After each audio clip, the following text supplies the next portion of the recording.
Welcome everyone. We're going to allow a few seconds for folks to come on board and get online. I'm Cheri Bradish at Ryerson University, and we will walk through a little bit of the structure and format for today.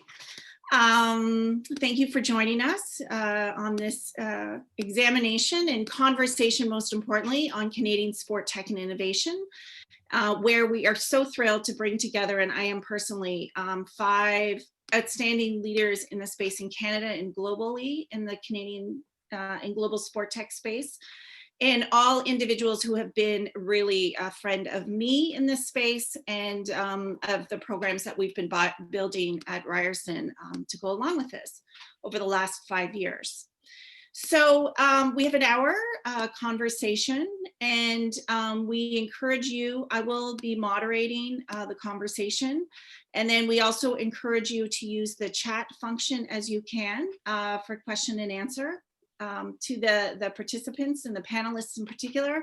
I hope we can generate some great conversations and synergies, and so while we have some standard questions, please feel free to inject and add your commentary where you have, because you truly are the experts in this space for our country.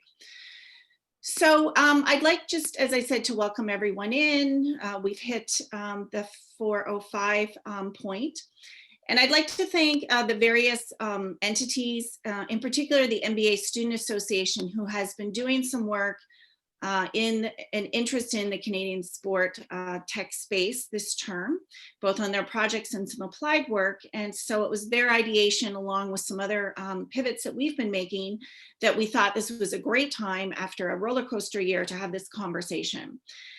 So I'd like to thank them in particular. I'd like to thank my colleagues at the Future Sport Lab and at Ryerson. And in particular, I would also like to thank Isabella Schlepp, who is at the Consulate General office in LA, who I'd like to say a few words, because they are actively getting engaged in the sport tech space. Thanks, Isabella. Yeah, thank you, Cheri, and thank you for having me today. It's lovely to see everybody sort of popping up as we go. But my name is Isabella Schlepp. I'm part of the Trade Commissioner Service here at the Consulate General of Canada in LA. And for those of you who are not familiar with the Trade Commissioner Service, we are sort of the commercial arm of the Government of Canada. And as a Trade Commissioner, I really focus on the tech sector and sort of helping Canadian companies grow and expand into new markets, and in particular, the Southwest US. So we help with this expansion in a number of ways. We help Canadian companies connect with key stakeholders, investors, strategic partners. And in a pre-COVID world, we did a lot of in-market activities, so a lot of conference support and B2B programs here in LA. We have recently taken on sort of a sports focus within the tech sector, so sports tech, and we launched a couple of different initiatives under our SoCal Tech Highway brand. And one of them is the LA Sports Roadshow, which many of the companies you see here today have been great participants in our pilot program, and we look forward to expanding on that. So yeah, today's a super exciting day. I'm thrilled to be able to support the incredible sports tech Canadian talent. And I look forward to growing along with them and hopefully making Canadian sports a tentpole here in the Southwest US. So thanks again, Cheri and the team, for having me. No problem. There are some exciting things happening in LA, so upcoming, as we all know. So it's a lovely partnership. And as I said, we've had so much success, and I think Valerie is on the line, but we've had so much success and great formal, informal opportunities with the office in Boston. So I'm thrilled that this perhaps, as you say, could be another tentpole between our programs. So thank you so much. The Student Association has a couple of other events upcoming, so we will cycle through their advertisements for that as we go. So please do look for those as well. So without further ado, I really just want to allow each of the speakers a couple of minutes to introduce themselves and share with us some of their key business metrics from 2020, As we said, it's a roller coaster year, and we really just want to capture that. So I'm going to start with Meghan Chayka. And I'm going to do my little preamble, which is that I am so fortunate, along with Rami, to have been associated with Meghan since 2015, when Ryerson launched the first industry-facing sport tech incubator in North America, the next big idea in sport. And Meghan has many accomplishments, and I think what of all the things that I want to just make sure I point out is she has been such a strong advocate for keeping the community together in analytics over the COVID pandemic through a series of sessions. But in addition, she is such a strong advocate of more diversity and more women in particular in the space. So over to you, Meghan. Well, thank you very much, Cheri. So just to give you a very brief overview of what we do, and obviously hockey is very big in Toronto and in Canada. So we do hockey analytics. We basically make data and data products for continuous flow sports. So we actually exported first to the US before we even sold in Canada. And, you know, between Boston and obviously now with LA, I think there's so many great Consulate programs and ways that can help support, you know, young Canadian entrepreneurs and entrepreneurs that want to get into sports tech. As well, I apologize for my, you know, gear. I was actually up super early because I'm participating in a Women in Tech EU group that's actually with Canada Trade as well.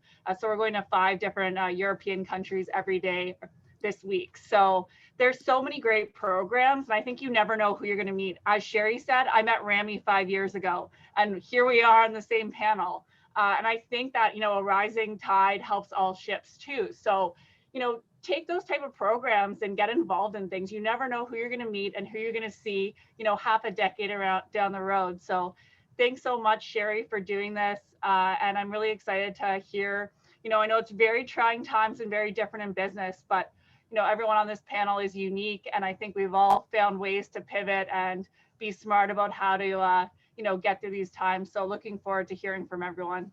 Perfect. I'll come back to you in a second on the pivot piece.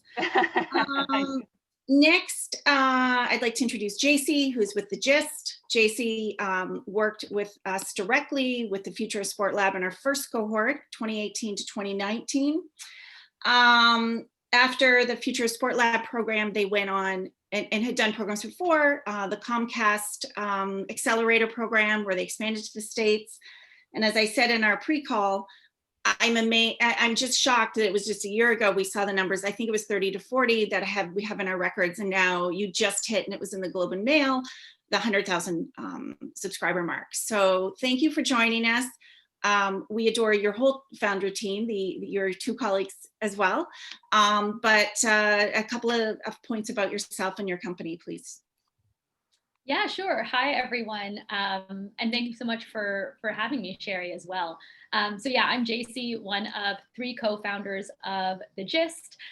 We're a sports media startup that's all about leveling the playing field, making sports much more accessible and inclusive to all types of sports fans.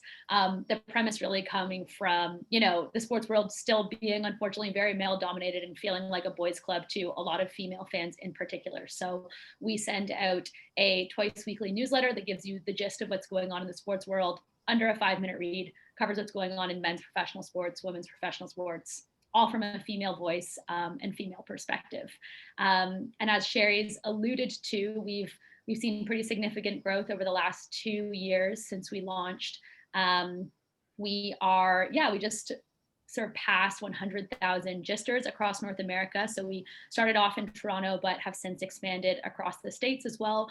We also do have localized content and local newsletters. So we're now in 6 cities across the States. I won't name them, all the like bigger markets kind of thing. All our content is free, so we do monetize through different brand partnerships as well. We've worked with lots of larger brands on this side of the border, Scotiabank, BMO, Molson Coors, but a few global brands too. Adidas, I'm trying to think of some other ones. We actually recently signed the NBA, so that's super exciting as well. So lots of great partnerships, and that's what I oversee at the GIST as well, is more of the partnerships and revenue side of things. Yeah, and similarly to Meghan, we've benefited so much from being part of different programs and really trying to take advantage of the different people that you get access to through those programs. There's so much yeah, that you can learn from not only the programming, but all of the different people that are in the different programs and accelerators and incubators that we've done, such as the Future of Sport Labs. So yeah, really looking forward to getting to know everyone and how the last year has been in particular for everyone on the call. And yeah, excited to be here. Perfect. Thank you so much, Jacie. Rami, engineering background, founder and chief product officer of Push. Part of our program in 2015. So him and Meghan were classmates, so to speak. And I would say that you, and I'll come back to this, but I think probably you can also speak to some interesting pivots over the last couple of years and in the health space that you're in as it's related to sports. So a couple of welcoming comments and then we'll move on to the others. Go ahead, Rami. Thanks, Cheri. It's good to see you again. You too. Hey guys, I'm Rami, the founder and chief product officer of Push. I think we're the only hardware company in the group right now. So certainly 2020 has kind of been a very interesting year for us, just with that extra additional aspect of actually building hardware and supplying it during a pandemic. So it's really been an interesting year, lots of learnings, lots of new things to learn about. So I'll give you kind of a quick spiel about what Push is. We're a wearable technology company. We sell high-speed motion sensors. I have one in my hand here. These high-speed motion sensors connect to mobile applications and a cloud solution that help coaches and athletes get objective real-time data during training in the gym. So our focus is on helping answer questions like, am I training? Am I following the right program? Am I lifting the right weight? Am I doing enough volume? Am I achieving the goals that I need for the sport that I'm in the weight room? So we help prepare athletes for the demands of the sport that they're in. And our technology just adds kind of an objective layer to all of that through the data we collect. Yeah, no, I'm looking forward to the questions. I kind of looked through them earlier, and I don't know if we're gonna have enough time to cover everything here, but it'll be a fun one. Looking forward to hearing from you guys too about it. I always appreciate your time. When any of you say yes, it's always appreciated. Mark Bachman, founder and CEO of FlipGive, who this year, I can do the humble brag for you, in July had a $5 million raise. And has been a mentor and assistance in the work we've been doing at Ryerson for some time. So thank you for that. So congratulations on a good year. And I can only imagine you two have had some interesting business cases over the course of the year. So a little bit about yourself to start. You're muted. Mute. You're muted. Happens at least once every webinar. Once or twice. Thanks, Good. thanks, Mark? Cheri. Happy to be here. First off, our raise was last summer, not this summer. It seems like it's been it seems like it's gone very quickly, but I wish we had 5 million of fresh cash in the coffers. But anyways, so maybe a high level on FlipGive. So we are a new type of team fundraising application, and we serve the North American youth sports market. So then the purpose of FlipGive is to help parents save time and money by earning cash back through their everyday shopping activities to help offset the cost of their kids' sports. So think of like, freeing yourself from fundraising and selling and modernizing the whole sort of fundraising experience. So we have there's about 50,000 teams across North America using the program, based out of Toronto, but probably about 50-50, sort of Canadian and the US market. And I'm not sure if we'll go into this later, but yeah, COVID's been super interesting for us. The youth sports market pretty well went on hold. Completely went on hold for us in March. So it's been a really interesting time where new teams coming in have basically ground to a halt in March and April. But because we're an e-commerce kind of shopping program, our existing members kept obviously using the program. So it's been an interesting year of kind of no growth, but doing a really good job spending a lot of time and effort in maintaining the existing sort of customer base and preparing for the return. Perfect. Thank you. Thank you, Mark. You're welcome. Good. Okay. And so last but definitely not least is Travis McDonough. And I think we'll get into the questions now and some of the conversations. So I'll use my introduction of you to transition into the questions. Let me just start by saying when we got into this game at Ryerson about 5 years ago, I don't know how we mutually connected, but you were starting and had been doing some very good things in the space. And like all of you, folks always commented, you need to talk to and meet Travis. So you know how much I appreciate our friendship and collegiality. And I couldn't be happier to know officially to see the email that after I would say a bit of time, probably discussing it on your end, you had a sale in the fall to M-Cube out of California. So we are so proud of you, but also so happy that you're always giving back to the community. So I'm gonna go into a question about key milestones and about the year that each of you had, but let's start with you, a little bit about your company, and then as much as you can, walk through this year and your partnership with M-Cube, because as I said, I don't see a lot of numbers in the articles posted, so tell us what you can. We're not taping this or putting it out anywhere. So tell us what you can, Travis. Well, first of all, thank you very much for inviting me today. You know how fond I am of you and think of you as really the connector, the connective tissue, and between the entire sports tech community. So again, grateful for knowing you and and all the connections you've made. But my name is Travis McDonough, the CEO and founder of a company called Kinduct. Essentially what we do is help create better athletes, and how we do it is through leveraging a platform that's often referred to as an athlete management system that's really got three separate but interconnected components: data aggregation and analytics and a recommendation engine. And why we do what we do is to support kind of the four major demands right now that are pushing the sports space forward.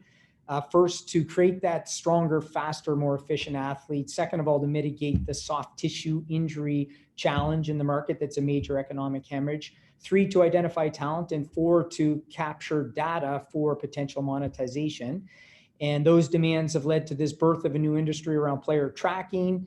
Crazy amounts of data right now, which is super exciting, but it's caused a problem, which is separate data. So we pull all the data into one location.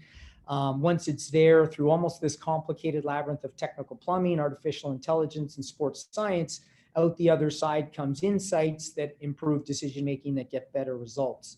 We're proud to work with a lot of the leading sports teams and organizations, leagues, players, associations around the globe, and more recently have moved into allied domains such as healthcare, military, connected worker, and are beginning our descent down into the youth sports stack, really democratizing our solution for the masses. As Cheri mentioned, it's been a crazy year for us. It culminated in the fall with an acquisition of a US-based company, which has been really exciting for us. I think during the evolution of any business, you need to realize when it's time to bring in a new leader to shake up the group, to improve the teachings and learnings. And so the self-awareness to bring that in, I think it just was the right time for us. And so now we look forward to being able to broaden and extend with a larger group of people. We have around 350 people now, 10 offices around the globe. So it's a super exciting time for us, and looking forward to the Q&A and discussing things with the panelists. Well, thank you so much, Travis. I see your friend Dylan is high-fiving you from the sidelines here. So good to have you on, Dylan. That may be one of the first ways we connected. So along with that key milestones in the year that we had, I thought what we really talk about is the challenges and some of the pivots each of you had as a company during the past year in particular. And I'm going to keep on the theme with you, Travis, just until we transition off. But just how have you seen from your landscape on the global sports scene? How would you characterize what we've seen and been dealing with over the past year in particular, since March, with COVID hitting the industry in the way it has? Yeah, there's no question it's left a massive impact So for a company like ourselves, obviously, who at the start serviced a lot of the high end of the market with less cash coming in, it's softened liquidity to pay for certain services. So for us, rather than us push on sales at that level, we really just focused in on value creation and expanding the relationships there, and wanted to make sure that we were seen as a really supportive partner, because we know the sun will shine again, and in that market, and hopefully that relationship will continue to grow. But for us as well, we knew we had to pivot into other allied domains where there was more available cash or revenues. So markets like military, markets like healthcare, markets like connected workers. So tracking and monitoring offshore oil and gas workers or machine operated workers. So those have created brand new opportunities for us. So of course, the challenges make you innovate and iterate. And so while it was hugely challenging, it created a new way to think. And we're making the most of the tough situation. Perfect. Thank you, Travis. Meghan, I might push that question over to you as well on some of those themes in terms of your landscape is so global, and yet you're around the corner in Niagara. So, just your general top line perceptions of being a tech leader in this space, how you see things changing in the pivots, and just your characterizations of it. Yeah, I guess the nice thing about being a more global company and being a global sport, I mean, many of us work in these sports that are far more widespread than I think people think, especially when you think of hockey, right? We think it's like third, fourth in North America, but really huge footprints in Russia, Europe, all over. I even did the Olympics in Korea. So my initial indication was when the KHL didn't let their team go back to Beijing, I started to pull the strings on being very careful with how we spent and what we did. And so in some ways, although it's very analytical of me, but I was very ahead of the curve in terms of COVID, right? Because I could see the waves of it coming in different places in Europe. And we were about, 2 to 3 months behind. And we're still seeing that with major sports. We saw Finland have to suspend play, Sweden, where they played all through COVID. So it was very interesting to see how, a worldwide pandemic and how sports kind of mirrored what was going on with different economies and different issues. And I would say a lot of anyone who wants to tell you they know the answers to this COVID period is probably lying to you. There's never been a pandemic like this. We've never dealt with this in live sports. All of us are affected in different ways. The interesting thing is actually initially in March, I thought we were going to be really slow. And I had someone reach out to me that was an infectious disease doctor. So we ended up doing like a PPE dashboard and data project for the Toronto Public Health. And so who knows that, having a background in sports, you can help with COVID. But, there's very interesting ways that I think if you're smart and you're working in tech, you can help in different ways and figure it out as well. So I would say to stay flexible, but especially in this time, I mean, you have to be lean, you have to be smart about how you deploy capital, because we still really don't know how the economy is going to come back, how sports are going to come back, especially in Canada where we are really conservative. I mean, look at the World Juniors in a bubble, right? There's a lot of unknowns, unfortunately. So it's been a learning experience, and I think we'll see a lot of case studies out of the last, year for everyone involved. Yes. And I think in general, as we're on that theme, and I have custom questions for each of you, and then we'll open it up. But in the industry in general, there's been 2 or 3 themes, I think, that we've been talking about over and over again, which some of them have been reinforced by some of your comments already. Collaboration, being innovative and taking risks never before. And then to some degree, I think the investment model is changing a little bit. And in particular, we see athletes involved in this space like never before.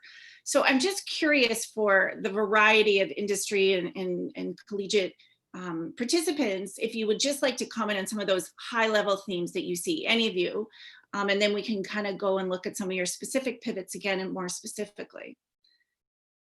Anyone? Travis? Yeah, I'll jump in. Just one theme certainly that we've seen over the last few years is sort of as a general theme in the performance space is the devolution of power away from leagues and teams and back into the hands of the player or the Players Association themselves. They're realizing that they want to be an active participant in the collection of the data and where the data goes essentially and how it potentially could get monetized. So they're not only wanting to take control of their athlete image, but also the data and where it goes. And they're also becoming very savvy investors.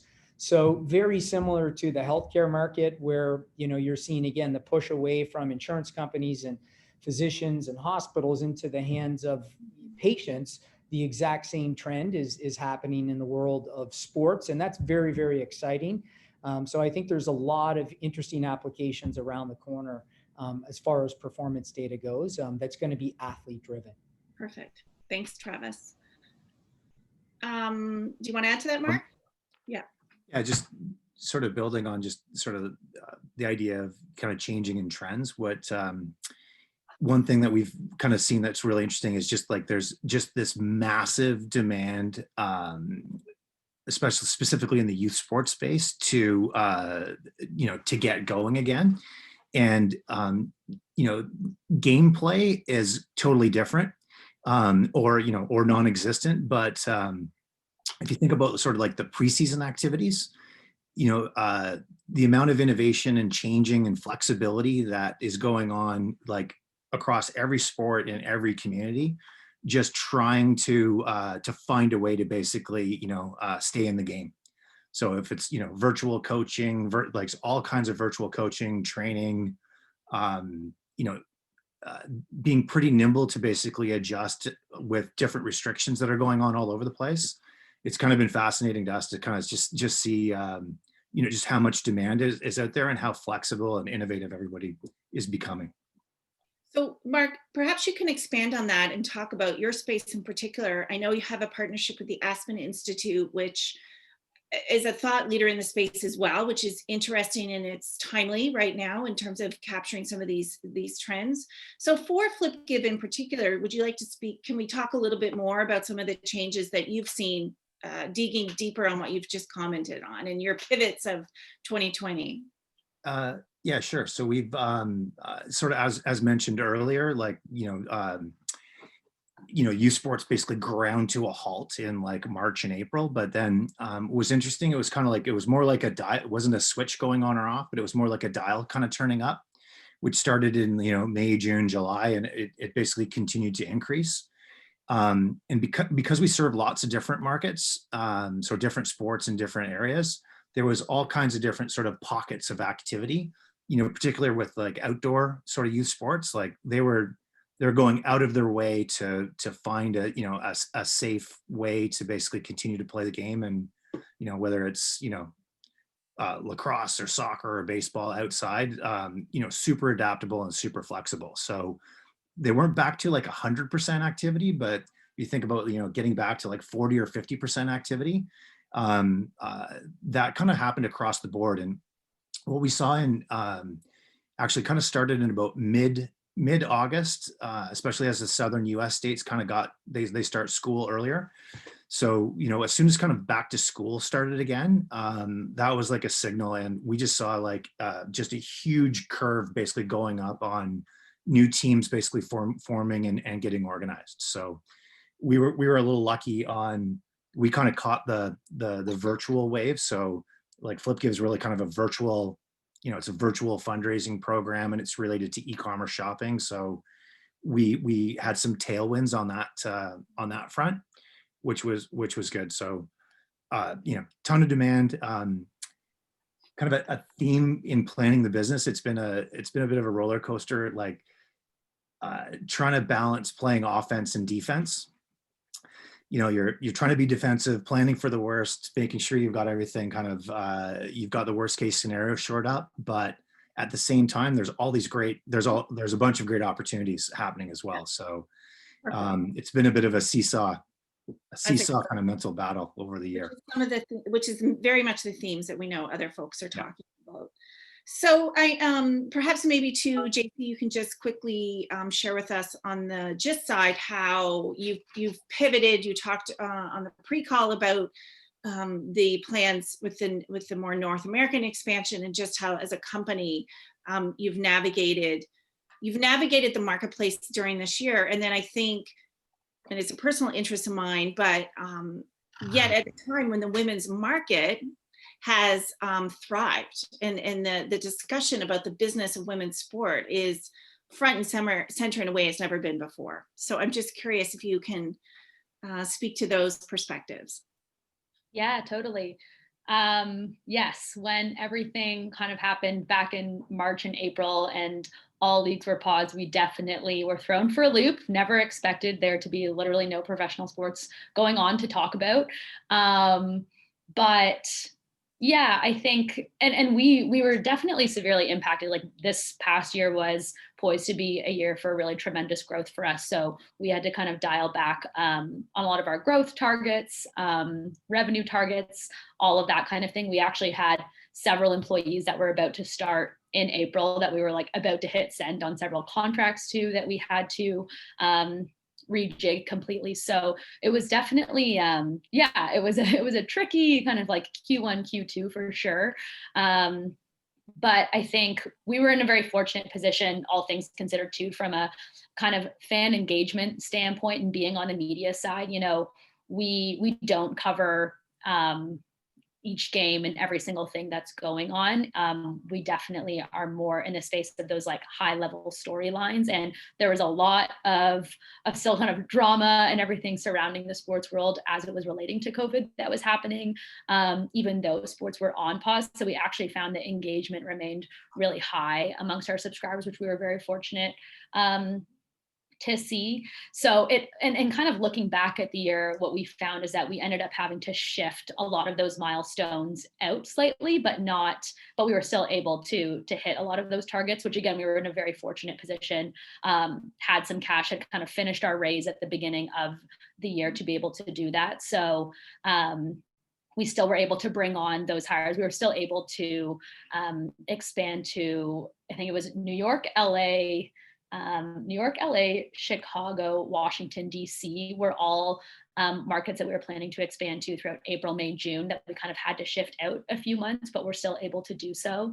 And then again, with some of those like growth and revenue targets, just had to adjust those accordingly. But there was also, you know, as it became that like new normal, as we got into the fall months where, Mark, you spoke to how everything just became purely digital, and, you know, everything that we do is all through digital channels. And so all of a sudden, a lot of the different partners that we work with were switching to a purely D2C model, and needed ways other than Facebook to reach fans. So we also actually saw huge bumps in our revenue and in growth. There was just so much pent up demand for sports content too, that we actually saw some really incredible growth and subscriber engagement as sports were kind of ramping back up as well. So a year that was like very all over the place for us in terms of milestones, but ending still in a pretty good place.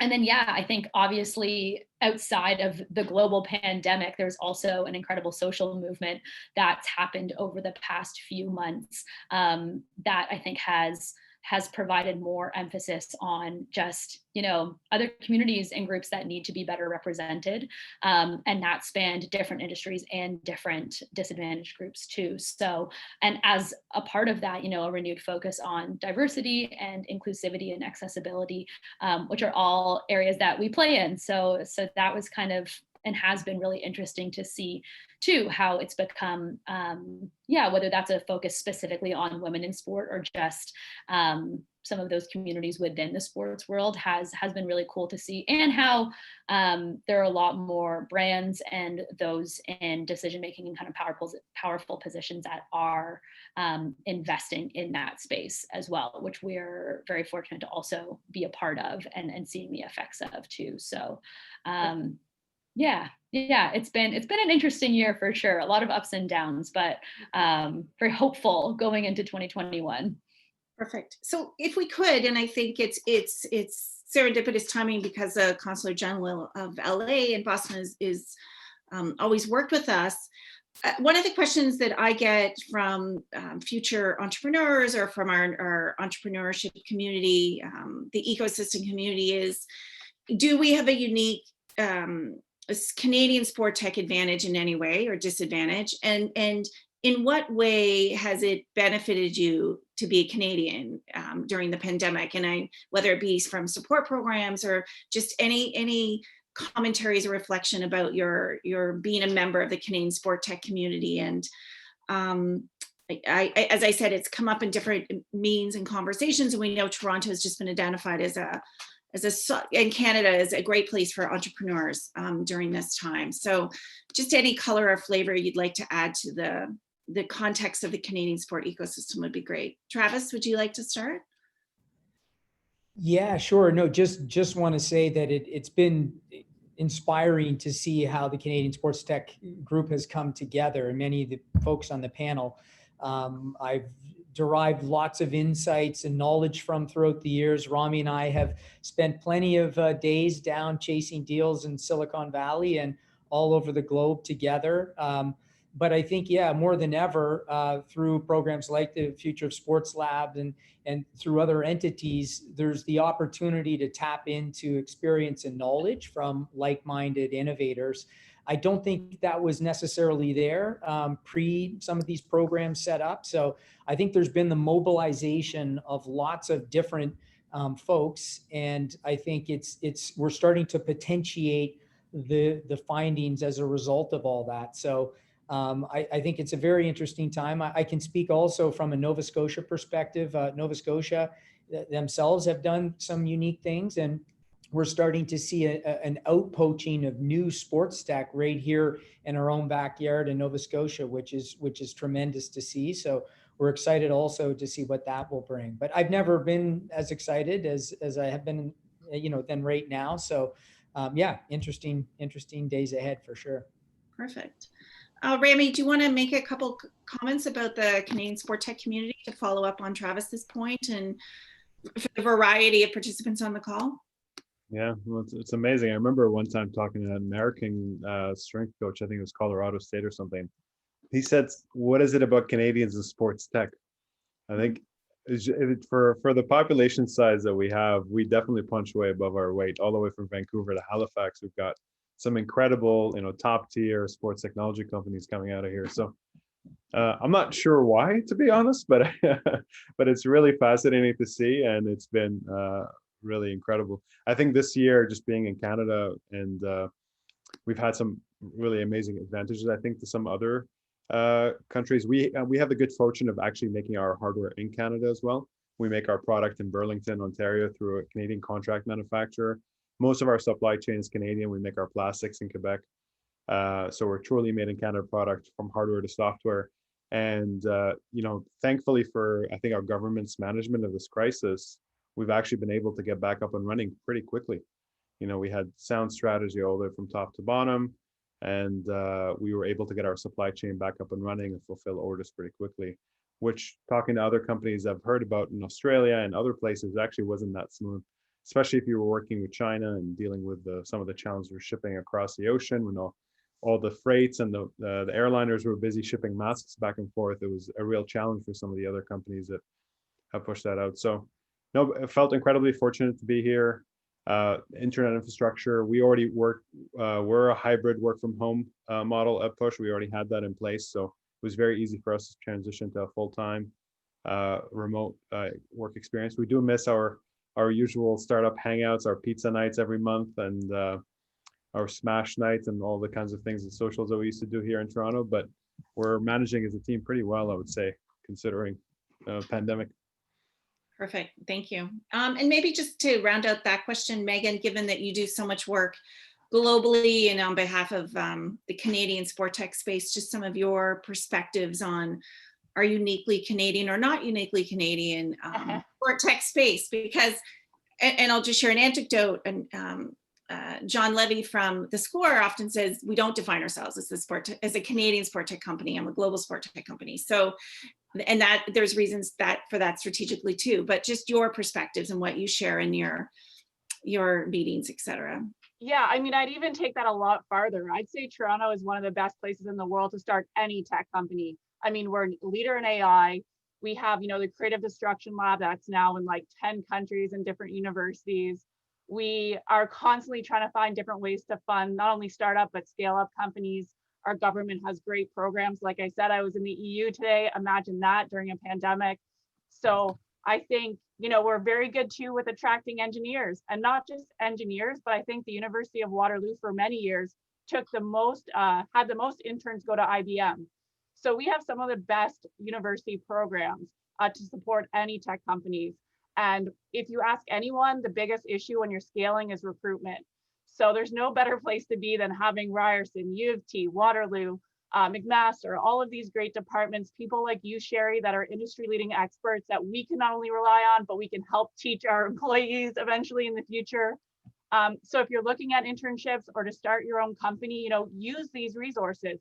Next Canada, Communitech, DMZ, Future of Sport Lab. And don't think that, you're not prepared. None of us are prepared for any step that we take every morning. Entrepreneurship and sports tech is always a wild card, even outside of COVID. So, just get started. No, that's great. And I think you've spoken to something we all talked about in the pre-call and now, which is the power of the network. And I think as many calls have been official as unofficial with all of you. And I think that's a great message about what we have and what we can bring together. Looking to 2021 then, I want to ask each of you, and I'll just select your names. I'm curious whether it's within your own business vertical in sport or broader for sport tech, where do you see some opportunities and what inspires you for 2021? So I'm going to start with Mark. Sure. So we're like super optimistic. You think about what's different between the kind of the first wave and the second wave of activity. Like we now have, the first wave was really a bit of a mystery. We weren't sure, how it was going to happen and when it was going to end. But I think between the kind of waves, we've actually got some data points of like how things open up and how things kind of come back again. Plus the vaccines, plus testing, plus, everything else. We're basically gearing up for the return. Like there's going to be, I'm not sure exactly when the date's going to be, but, kind of the way, internally we're kind of thinking about like, between spring and summer, there's so much pent up demand. The whole world is going to start at the same time. And like, especially in the youth sports space, it's kind of like a once in a lifetime opportunity for us where all sports are kind of, you're going to have modified seasons and everyone is just basically so excited to get outside and do something. So we're making sure, like, our kind of analogy is we see this like massive wave coming, but you need to, you can't be on the beach watching it. You can't, you need to be, in the water and prepared and pointed in the right direction so you can take advantage of it.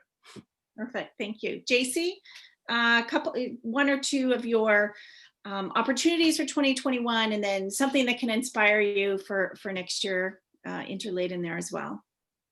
Yeah, sure. Yeah, I think there's so much opportunity in 2021. It's kind of hard to pin it down to one thing in particular. I mean, I think to Mark's point, it's just like there is so much pent up demand. Like we don't really know what things are going to return to when we have the vaccine and things are like in that place where everything is somewhat back to normal or whatever that means anymore. So yeah, there's honestly so much. I do think kind of tying back to one of the points that was made at the start of this webinar on just athletes and their renewed agency and them being real leaders in this space and progressing the sports industry forward. We see a ton of opportunity in whether that's from a growth perspective and, really growing the just community through those athletes, whether that's from an investor perspective. It feels like there's so much opportunity there. And I think, again, for us being in the more, social progress space too, athletes are at the forefront of all of those efforts. So that's a really big focus for us and something that I get really excited about when we think about what some of those partnerships could look like, or just what some of these athletes, and particularly female athletes and Black female athletes, are going to be doing in 2021 too. I think is something to look forward to and kind of be excited for. Perfect. I think for sure we know even in the industry space, the lead with purpose and be better is definitely keeping things interesting. Rami, looking towards 2021 and kind of some of your inspirations for next year. Yeah. Well, I think I'm excited to hit the road again. I haven't been on a plane in 9 months, so I miss that, the travel. As much as I usually complain about it, but it's actually something I miss. But in terms of push and what we've got going on in 2020, I'm actually pretty excited about 2021 now. I think sports is going to come back. I've spoken to a number of top tier college programs, and a lot of them are starting to jump back in and prepare for a pretty busy season next year. That's a good sign. But beyond that, for us in 2018, we knew that we were starting to see early signs of need for a remote coaching solution that includes actual objective data collection, remote data collection. A lot of our competitors were very focused on the in-gym environment, and we saw an advantage with our technology that would allow us to enable the opportunity for a coach and an athlete to train together using our technology, but be completely apart and not have to be in the same location. So we built out the infrastructure for that in 2018, got it launched in 2019, had some modest success in growing it. It was only roughly about 9% of our total usage going into 2020. And then of course it just accelerated and it became almost 40% of our usage this year was actually remote coaching. So it opened up a whole new opportunity for us to actually start connecting the best coaches we can find with the best athletes. And if they find each other, they can use us to actually stay in touch. So that opened up a whole new market for us. I know that talking to coaches and athletes, I can't wait to train back in the same room. There's nothing that replaces the in-person experience. But when it comes to actually thinking realistically now, a lot of them are much more open to the idea of, you know what, as a strength coach and a performance director, I'm going to focus on my athletes in my facility, but now I'm much more open to the idea of training athletes remotely and having that as an additional option. So it's great for us. Our technology is ready for that new challenge and that new shift. And yeah, we're excited for 2021 and seeing how it plays out. Thanks, Rami. Travis, any more glimpses into what you guys will look like, what you will be looking like in 2021? And yeah, I might start with your second question first, is what's been sort of our inspiration to recalibrate. And you know, one thing we've been made aware of is that there's been an acceleration of the polarity between people who have the access to services and the people who don't. So while we, of course, will continue to support the professional sports world and the high-end market, we've created a brand new business unit that really is all about democratizing those same products and services, but to be able to push them through the masses or to the masses through large enterprise partners. So literally providing an ecosystem for training, for monitoring, for remote coaching, all again directly through the phone. So we're really excited about what that can do to put these services in the hands of people across the globe, despite their economic capabilities. And that is one of the number one sources of focus and inspiration for us in 2021 and beyond. And in addition to that, any other opportunities you want to speak to? Yeah, we've got a lot going on in the worlds of healthcare. So again, sports for us has been the tip of the spear, allow us to create validation. And again, it's so innovative to be able to prove concepts, and now taking some of those findings and applying them into a little more of a slow moving environment in healthcare that often requires FDA approval, and it's a slower, more languorous type of beast. So what we've been able to do though is to work in the sports environment, take those findings, sort of validate the algorithms and advance them into healthcare. And again, moving towards that word of democratization. So providing access to a broader group of people that need it remotely is certainly something that we're going to be focusing in on 2021 and beyond as well. So lots of interesting things ahead. I mean, you all have so many interesting things, correct? So thank you. So Meghan, I'm going to ask you, and then we'll have time for a couple of Q&As from the audience that the MBAs are filtering for us. So things to watch for. I mean, obviously health and safety will be a huge focus, at least the first couple quarters of this year, as we still, are looking for those vaccines to figure out how to roll out events and do what we all do to support these athletes. I will say a shout out to Blue Dot Health too, which is also a Canadian company that figured out a way to track the pandemic and COVID as it went through, different environments and events. And actually, I got a credit on HBO Sports for a part of, you know, doing some modeling around major crowds that go to sport events and then how that spreads in the community. So I think there'll be a lot of major players in that space, and that will really help sports come back safely.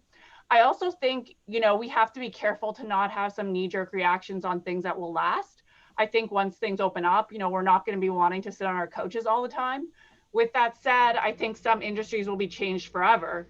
For example, people getting a little bit more used to work from home and remote. People wanting movies that are new releases to be on their TV the same time that they're in theaters. And I think sports might be the same, whether it's esports or just sports in general, we'll consume it differently. So I would look for those like B2C spaces that maybe are in, you know, income levels where they don't want to spend $300 to $500 for a ticket, but they want to experience the Toronto Maple Leafs. How can you service that group? So I think that could be a change agent for, you know, some young people that want startups in this space. Perfect. Well, thank you. Kudos to you as well. I know that you've just recently partnered with the new women's hockey league to do some analytics for that. So I think all those types of things pick up on the themes that we've talked about previously. So I'm gonna throw it to one or two of the questions sensitive to everyone's time because we're coming up to 5 o'clock.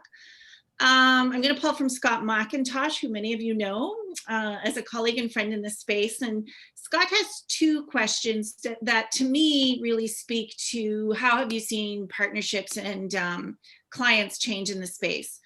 And so one piece of the question is around how, and you may see it in front of you, how have you as a company changed your traditional modeling through technologies to partner with these clients?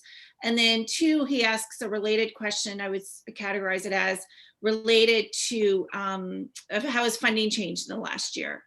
So if someone, yeah, go ahead, Mark. Sure, just I can talk to you a little bit about the youth sports side of things, and you know, two parts to that. Like one, it was really interesting on the partnership side, where you know, literally through like March and April, we had to like pause we had to almost like stop all partnership activities. But everyone was super collaborative. It was really interesting that everyone was going through the same thing at the same time. So there was this kind of it was just really interesting sort of bonding, like kind of bonding opportunity, where you know, we were able to basically renegotiate, keep all of our partnerships kind of up and running, because everyone was really trying to build the relationships and make sure that they are even stronger on the return side. So I think it was actually like a relationship building opportunity, even though you're going through this kind of negative situation together. And on the funding and finance side of things, I think particular in the youth sports space, there's a real challenge out there. So I think it's also an opportunity, but I think that there's from a youth sports participation perspective, a lot of members and players have, they've kind of got out of the rat race. They've slowed down. I think membership and participation is going to be dropped. So there's going to be a challenge there's going to be a re-engagement challenge where they've found other sort of activities for their kids, and maybe they want to do new things now. And that's really going to put a challenge on the organization. So there's going to be a financial issue just with families, but also a lot of the organizations where they've already got hit pretty hard, but their memberships are down as well. So I think there's going to be some challenges in 2021 that everyone's going to have to sort of work their way through. Right. To be continued. Anyone else want to add to that in the last couple of minutes that we have? Jacie or Travis? Just to echo Mark's comments on, though, that it was actually an opportunity to build relationships. I think for the first time ever, there was purposeful pauses, which means that you can pick up the phone, call someone, get to know them a little bit more. Just know more about the context of who they are as a person. And that strengthened the bond between different partnerships. And that's led to accelerated opportunities to work together. So I think that was well said by Mark, and just to echo those comments. Perfect. Well, we're coming up just a couple of minutes left, so I think we will conclude the Q&A. I appreciate the comments, and we will all keep in touch after the session. Sean, if you can just bring on Isabella, because I want to make sure that I thank her and she has a proper chance to do a follow-up. Thanks a lot, Isabella. I really appreciate it. Do you have any last comments to the group or the attendees today? No, this was great. Thank you again for having me. And I mean, I think we can all agree, given the comments today, how resilient Canadians are, but especially Canadians in sports tech. And I'm so excited to continue to see the success here. So congratulations to all of you. Yes, well, thank you, and to be continued. And again, thanks to your office and the one always in Boston for always hosting us during the MIT Sloan Conference. So I would like to thank everyone for participating today. I wish you all a happy and healthy holiday. To the MBAs, I know they're going to post a slide in a second of an upcoming event next week. And then most importantly, I really want to thank Meghan, Mark, Jacie, Travis, and Rami. We never have enough time, but I do appreciate you taking the time. Incredibly proud to know you and to work with each of you, and hope we can continue to do such great things together and support each other in this space. So I thank everyone. And Sean, I'll turn it over to you as program manager and producer here to wrap things up.